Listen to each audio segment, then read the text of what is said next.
Class 10 के chapter first के सभी उदाहरण हल करेंगे, ठीक है, क्योंकि बोर्ड परीक्षा में उदाहरण भी पूछे जाते हैं। ठीक है, तो पहला उदाहरण हम पढ़ते हैं इधर बुक से। आपको देखो इधर स्क्रीन पे लिखा है संख्याओं, ठीक है, 4 की घात n पर विचार कीजिए जहां n एक प्राकृतिक संख्या है। जांच कीजिए क्या n का कोई ऐसा मान है जिसके लिए 4 की घात n अंक शून्य पर समाप्त हो सकता है। ठीक है, तो हल करते हैं। तो इसको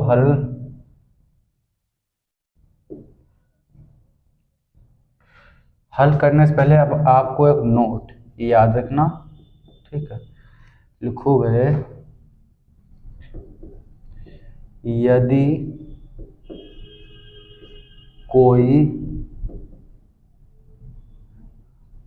यदि कोई संख्या शून्य पर समाप्त होना चाहती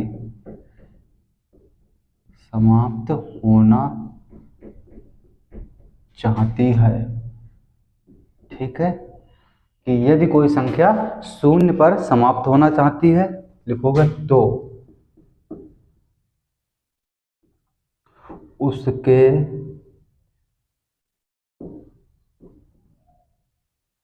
अभाज्य गुणनखंड 2 की घात m गुणे 5 की घात n के रूप का होना चाहिए। ठीक है, कि यदि कोई संख्या शून्य पर समाप्त होना चाहती है तो उसका अभाज्य गुणनखंड 2 की घात m 5 की घात n के रूप का होना चाहिए। ठीक है, अब इधर हम लिखते हैं 4 के गुणनखंड करोगे क्या आएगा हमारा 2 गुणे 2, या इसे क्या लिख सकते हैं 2 की घात 2। अब ये देखो ये 2 की घात 2 अर्थात 2 की घात m के रूप का तो हो गया। ठीक है, m का मतलब है कि प्राकृतिक संख्याएं कुछ भी हो सकती हैं, 1 2 3 4, ठीक है, ऐसे अनंत। इसी हिसाब से यहाँ पर n का भी मतलब यही है कि प्राकृतिक संख्याएं कुछ भी हो सकती हैं हमारी, ठीक है, अनंत तक जाएगी। ठीक है, लेकिन होना किस रूप में चाहिए 2 की घात m 5 की घात n। इसको समझा देते हैं थोड़ा सा, जैसे लिखा है 2 की घात m और 5 की घात n। ठीक, माना कि n बराबर कितना है 2, ठीक है, और ये m बराबर कितना है हमारा 3, तो यहाँ पे क्या हो जाएगा 2 की घात 3 और 5 की घात 2। ठीक है, अब जब इसे हल करोगे तो इसका हो जाएगा 2 दूनी 4 दूनी 8, इसका हो जाएगा 5 25, ठीक है, और 25 अट्ठे हो जाएगा हमारा 200। ठीक है, तो ये देखो 0 पे समाप्त हो गई, समझ में आ गई बात। या मैं ऐसे लिख दूँ इसको 2 की घात 1 और 5 की घात 2, ठीक है, तो ये 2 और ये हो जाएगा 25 दूना 50, 0 पे समाप्त हो गई। ठीक है, यदि कोई संख्या शून्य पे समाप्त होगी तो किस रूप में होनी चाहिए 2 की घात m और 5 की घात n के रूप में। लेकिन यहाँ पे 4 के जब अभाज्य गुणनखंड किए तो कितने आए 2 की घात 2 और 5 की घात m वाला रूप नहीं बना, तो हम इसे क्या लिख देंगे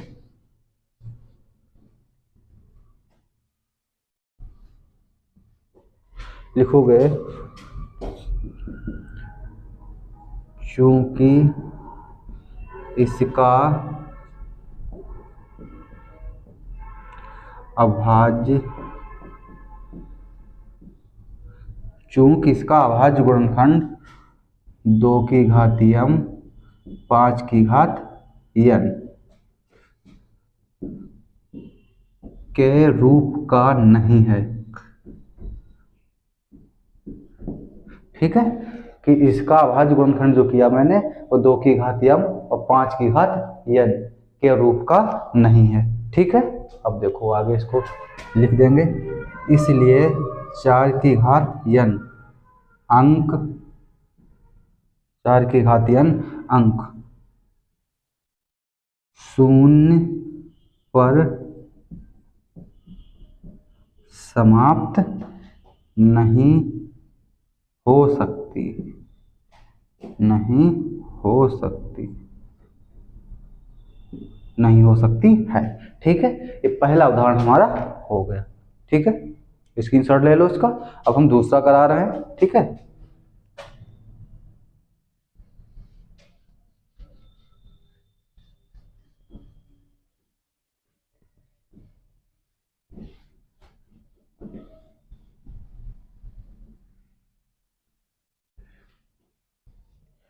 देखो इधर हम देख रहे हैं बुक से लिखा है। दूसरा सवाल, संख्या 6 और 20 के अभाज्य गुणनखंड विधि से एचसीएफ और एलसीएम ज्ञात करना है। ठीक है, तो ये दूसरा उदाहरण है हमारा। कह रहा है 6 और 20 के अभाज्य गुणनखंड विधि से एचसीएफ और एलसीएम ज्ञात करना है। तो ठीक है, इसके टुकड़े करते हैं। तो ये 2 तियां 6 और 3 एकड़ 3, 20 के करेंगे तो ये 2 एकड़ 2, 2 पंचे 10 और ये 5 एकड़ 5। तो ये 6 के टुकड़े हमारे कितने आए, 2 गुणे 3 गुणे 1। और 20 के कितने आए, 2 गुणे 2 गुणे 5। ठीक है, 6 के अभाज्य गुणनखंड हो गए हमारे 2 गुणे 3 गुणे 1 और 20 के हो गए 2 गुणे 2 गुणे 5। ठीक है, गुणे 1। एचसीएफ का मतलब हमारा क्या है कि जो दोनों में हमको कॉमन मिले। तो देखो दोनों में कॉमन क्या मिल रहा है, 2 इधर भी है 2 इधर भी है, 1 इधर भी है और 1 इधर भी है। ठीक है, तो यही हमारा क्या होगा, एचसीएफ अर्थात मासा। ठीक है, अब कह रहा है हमसे एलसीएम लासा। तो एलसीएम का मतलब क्या होता है, जो हमें दोनों में कॉमन मिले वो तो पहले लिख लो। अब देखो 2 यहाँ भी था, 1 यहाँ और 1 यहाँ भी था, तो मैंने 2 और 1 को लिख लिया। बचा क्या हमारा, 3 बचा और क्या बचा, 2 बचा और क्या बचा, 5। ठीक है, अब सबकी गुणा करा दो। तो देखो 3 दूनी 6 दूनी 12 पंचे 60। तो ये हमारा हो गया एलसीएम। ठीक है, नोट कर लिया। अब तीसरा देखते हैं उदाहरण।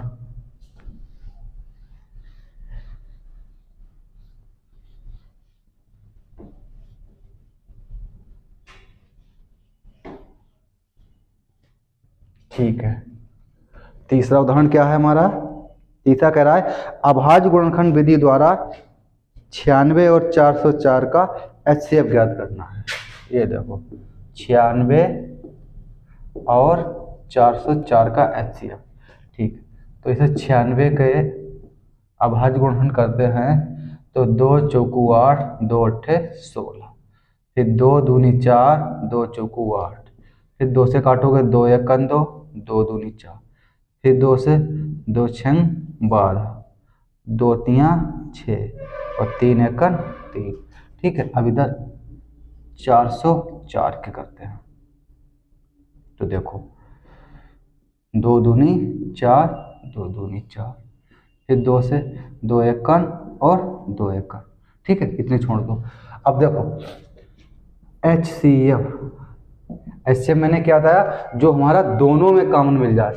तो इधर देखो 2 हमारा इधर भी है, 2 हमारा इधर भी है। ठीक है, लिख देता हूँ सही से इसको। अब देखो 1 2 इधर भी है, 1 2 इधर भी है।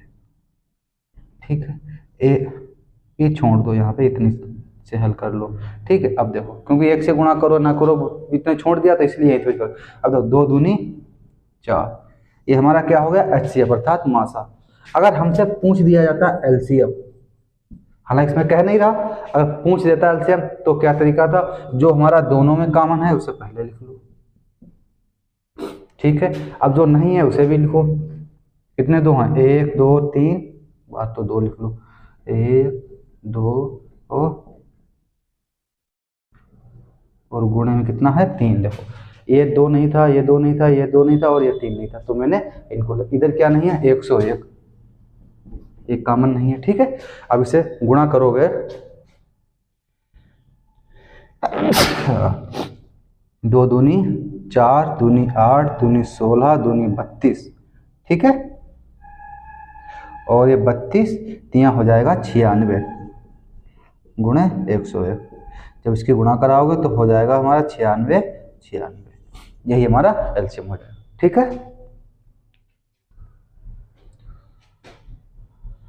अब इसे चौथा सवाल देखते हैं, इसे हटाओ।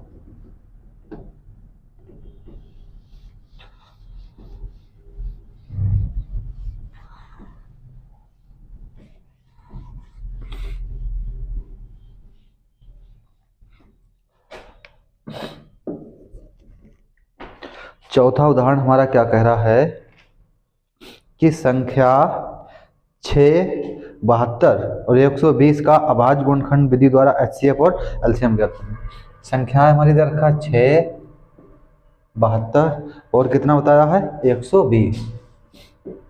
ठीक है, इसका एचसीएफ और एलसीएम ज्ञात करना गुणनखंड विधि द्वारा। तो देखो ये 2 तिया 6 और 3 एकन 3। अब इसे काटते हैं 2 से। 2 तिया 6, 2 छंग 12, 2 एकन 2 अट्ठे 16। अब ये 2 नेम 18 और फिर ये 3 से काटोगे, 3 तिया 9 और ये 3 से कटेगा 3 एकन 3। इसे काटते हैं 2 से। 2 छंग 12, 2 तिया 6 और 2 15 30 और फिर ये 3 से काटे हैं 3 5 15 और 5 एकन 5। ठीक है, तो हमें इससे क्या पूछ रहा है हमारा HCF अर्थात मास ऑफ, जो हमारा तीनों में कॉमन मिले। देखो क्या मिल रहा है, 2 हमारा यहाँ भी है, 2 यहाँ भी है और 2 यहाँ भी है, तो 2 लिख लिया मैंने। 3 हमारा इधर भी है और 3 इधर भी है और 3 इधर भी है, तो 3 कितना हो गया 6। एक को भी लिख सकते हो, जैसे एक हमारा कॉमन इधर मिला और इधर मिला, तो गुणा 1 भी लिख सकते हो। आंसर पे कोई फर्क नहीं पड़ेगा। ठीक है, अब इसका एलसीएम कह रहा है। एलसीएम जो हमें दोनों कॉमन मिले उसे पहले लिख लो। ठीक है, अब देखो, अब जो कॉमन नहीं है तो उसे लिखो। अब देखो 2 हमारा इधर भी है और 2 इधर भी है, तो इसे एक बार लिखोगे। अब देखो 2 इधर भी है और 2 हमारा इधर भी है, तो इसे एक बार लिखोगे। अब जो नहीं 3 नहीं मिला, 3 को लिख लो और ये 5 नहीं मिला, गुणा करा लो इनकी। तो देखो 3 दूनी 6, 6 दूनी 12 और 12 तिया 36 और 5 दूनी 10। 36 से 10 की गुणा कराओगे कितना हो जाएगा 360। यही हमारा एलसीएम हो गया। ठीक है, अब हम 5वां उदाहरण देखते हैं।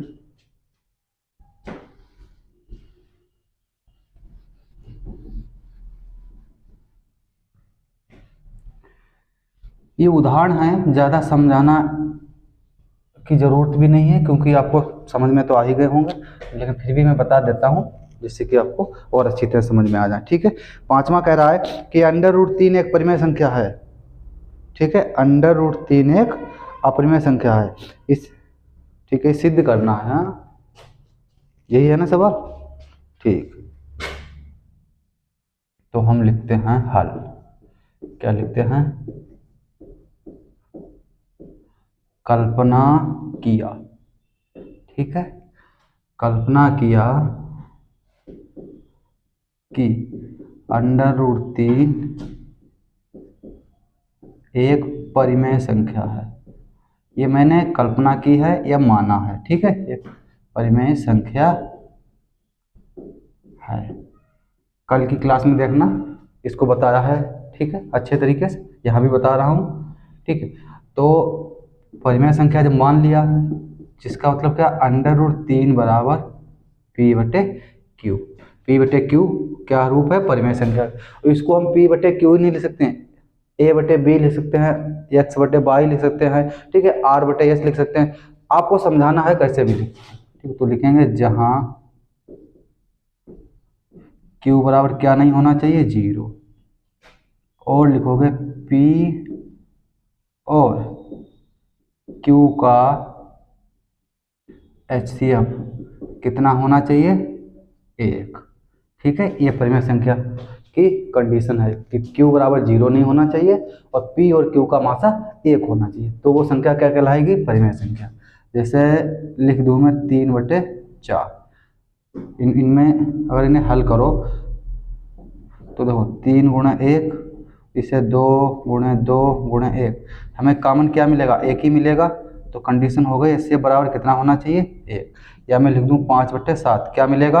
1 कॉमन। ठीक है, यही है परिमेय संख्या की परिभाषा।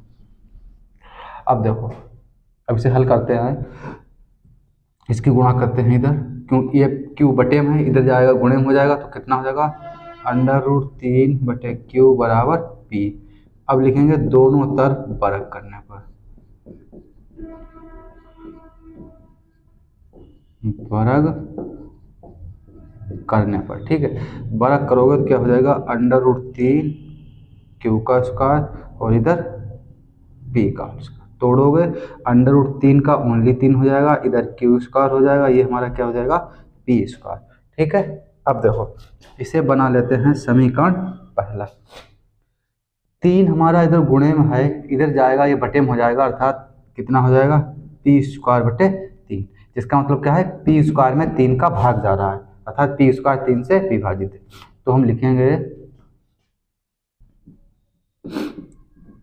कि जहां p² 3 से विभाजित है, लिखोगे एवं p भी 3 से विभाजित है।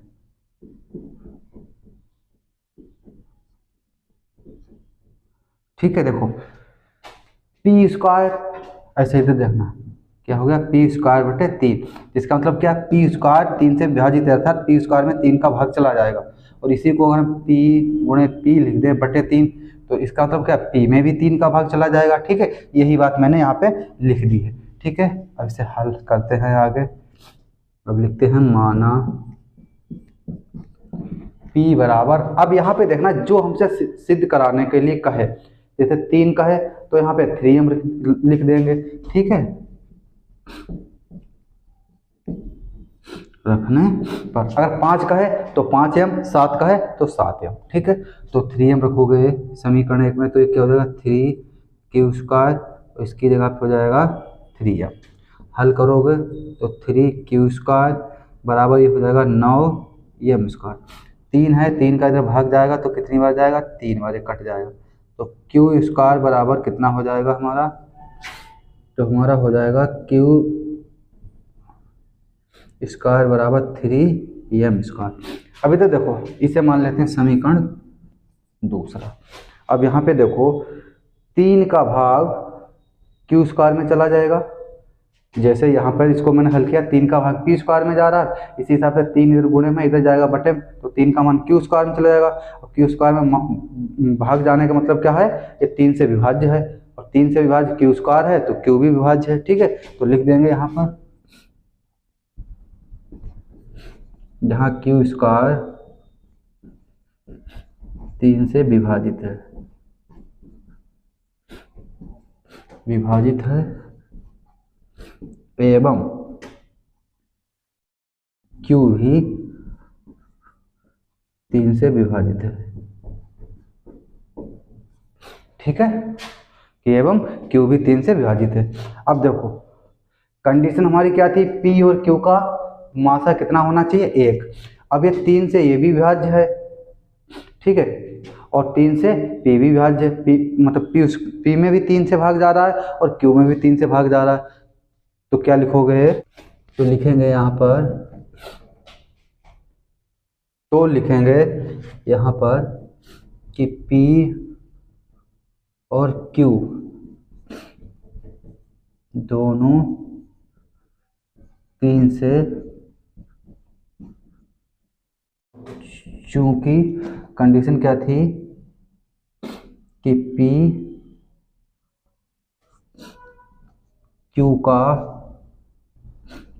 मासा लिखो या HCF लिखो, ठीक है, HCF बराबर 3, जो बराबर नहीं है 1 के। ठीक है, तो लिख देंगे अतः हमारी परिकल्पना, तो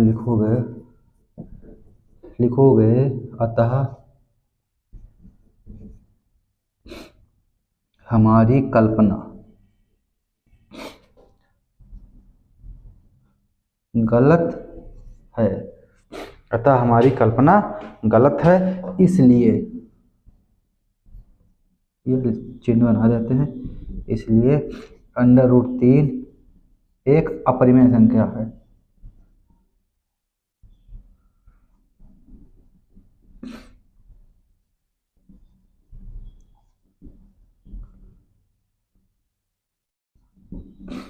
अपरिमेय संख्या है, ठीक है, नोट कर लेना।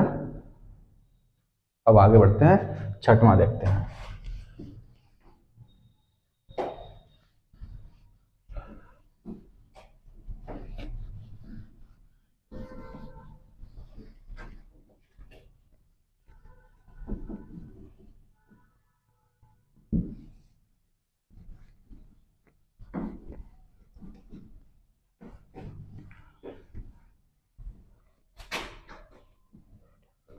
ठीक है, अब छठवां सवाल पढ़ते हैं, क्या कह रहा है छठवां सवाल।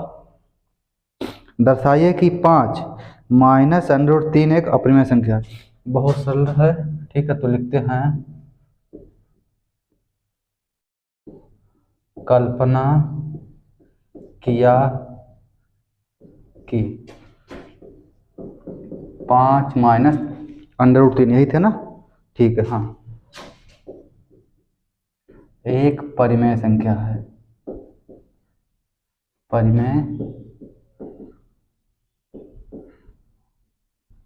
परिमेय संख्या है, इसलिए 5 माइनस √3 बराबर क्या हो जाएगा, P/Q। लिखोगे जहां Q बराबर 0 नहीं है और P और Q का HCF बराबर कितना है, 1, ठीक है। अब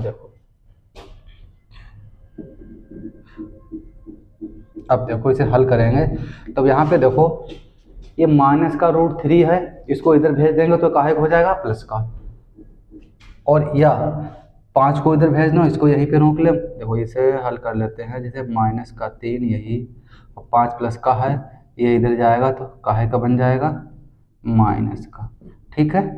अब इधर देखो, अगर इसमें माइनस हम कॉमन ले लें, ठीक है, तो ये √3 और इधर माइनस अगर कॉमन लेंगे तो ये हो जाएगा हमारा 5 माइनस का P/Q, और ये माइनस माइनस हो जाएगा खत्म, तो हमारी संख्या क्या बन जाएगी, √3 बराबर, ये √3 बराबर हो जाएगा 5 माइनस P/Q। ऐसे भी लिख सकते हो, सही है, या इसको हम ऐसे भी लिख सकते हैं, देख लेना कि √3 को इधर ले जाते हैं और इधर को इधर ले जाते हैं, तो यह 5 माइनस का P/Q हो जाएगा, क्योंकि प्लस का है, पूरा इधर आएगा माइनस का, और √3 माइनस का है, ये इधर जाएगा, हो जाएगा प्लस का, ठीक है। तो लिखोगे यहाँ पे चूंकि, ये लिखोगे चूंकि 5 माइनस P/Q एक परिमेय संख्या है, एक परिमेय संख्या है, तो लिखोगे यहीं पे एवं √3 एक अपरिमेय संख्या है, ठीक है, अपरिमेय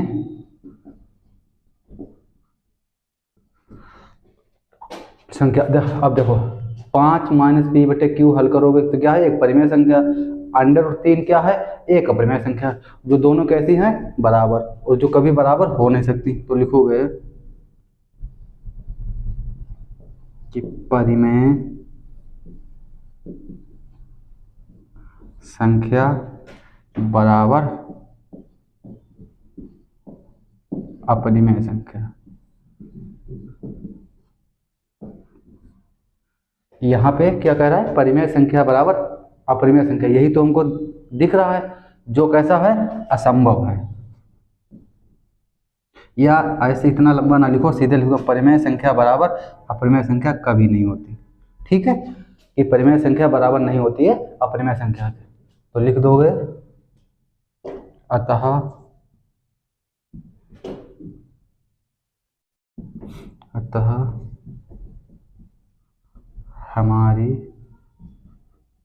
अतः हमारी कल्पना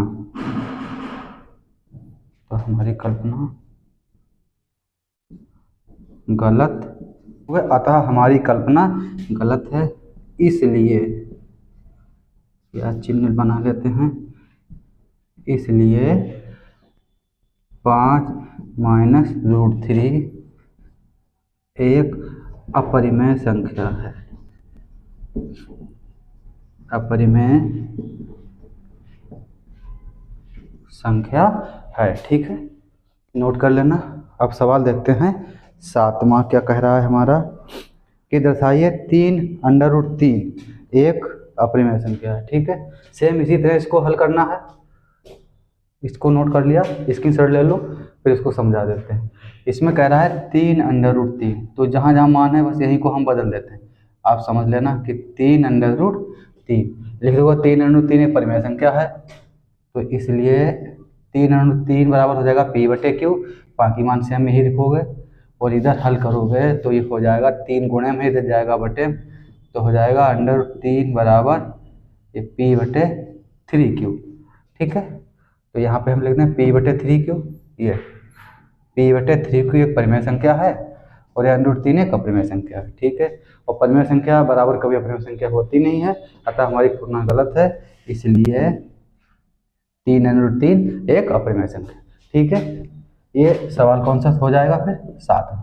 ठीक है, ये उदाहरण आपने सभी लगा लिए, और कल जो हम चैप्टर शुरू करेंगे वो दूसरा चैप्टर शुरू करेंगे, अर्थात 2.1 से प्रश्नावली स्टार्ट करेंगे।